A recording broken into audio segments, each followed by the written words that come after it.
अस्सलाम वालेकुम जी। पब्लिक की आवाज विद आदिल मुनीर में आप सबको खुश आमदीद कहते हैं। तो जी आज हम मौजूद है सियालकोट की तहसील डस्का के उस घर में जहां पर गुज़श्ता रोज जो है खैबर पख्तूनख्वा के इलाका सवात में एक ही खानदान के 10 से 12 अफराद जो है बेरहम लहरों की नजर होकर रह गए। तो मेरे अकब में देखा जा सकता है वो घर मौजूद है। और यहाँ पर मैं आपको एक चीज से लाजिम आगाह करना चाहता हूँ कि प्रोटोकॉल वहां पर सिसकते हुए बच्चे जो है वो रेस्क्यू 1122 को अपनी इमदाद के लिए आवाजें देते रहे। कई घंटे इसी तरह बीत गए लेकिन कोई भी मदद को ना पहुंचा। अगर रेस्क्यू 1122 वहां पर पहुंची भी तो बेउजार के मतलब ये है कि वहां पर ना तो कोई इस तरह का आला मौजूद था कि उन बच्चों को जो है वो बचाया जा सके, उन लहरों से, उस बेलगाम पानी से उनको निकाला जा सके कि उनकी जान बच जाए।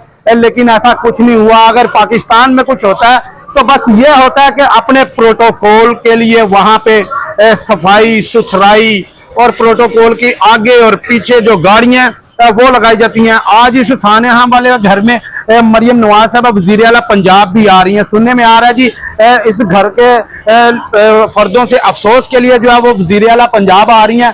मेरे अकब में देखा जा सकता है यहाँ पर वेस्ट मैनेजमेंट कंपनी की जो है साफ सुथराइयां वो चल रही हैं। लेकिन ये प्रोटोकॉल सिर्फ वज़ीर आला तक महदूद क्यों?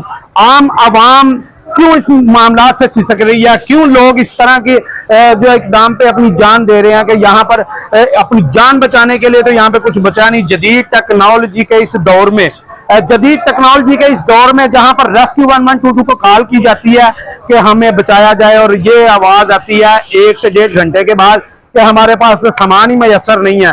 तो मैं मुखातब हूँ वज़ीर आला खैबर पख्तूनख्वा अली अमीन गंडापुरी से कि क्या आपने खैबर पख्तूनख्वा की आवाम के लिए क्या सहूलियात जो है वो मैसर की? अगर ये सहूलियात है तो मेरे ख्याल में इस तरह की सहूलियात को घर तक महदूद रह देना चाहिए। इस तरह की सहूलियात को अपने घर तक महदूद रखे, अपनी जात तक महदूद रखे। अवाम को कह दे कि हम बेयारो मददगार जो है आप लोगों को छोड़ने के लिए हर वक्त वो कोशिश है। तो आज के प्रोग्राम के लिए इतना ही। फिर किसी नए प्रोग्राम के साथ, किसी नई स्टोरी के साथ आपके सामने हाजिर खिदमत होंगे। तब तक के लिए अपने मेजबान आदिल मुनीर को इजाजत दीजिएगा और चैनल को सब्सक्राइब करना ना भूलिएगा। अस्सलाम वालेकुम जी। पब्लिक की आवाज विद आदिल मुनीर में आप सबको खुश आमदीद कहते हैं। तो जी आज हम मौजूद है सियालकोट की तहसील डस्का के उस घर में जहां पर गुज़श्ता रोज जो है खैबर पख्तूनख्वा के इलाका सवात में एक ही खानदान के 10 से 12 अफराद जो है बेरहम लहरों की नजर होकर रह गए। तो मेरे अकब में देखा जा सकता है वो घर मौजूद है। और यहाँ पर मैं आपको एक चीज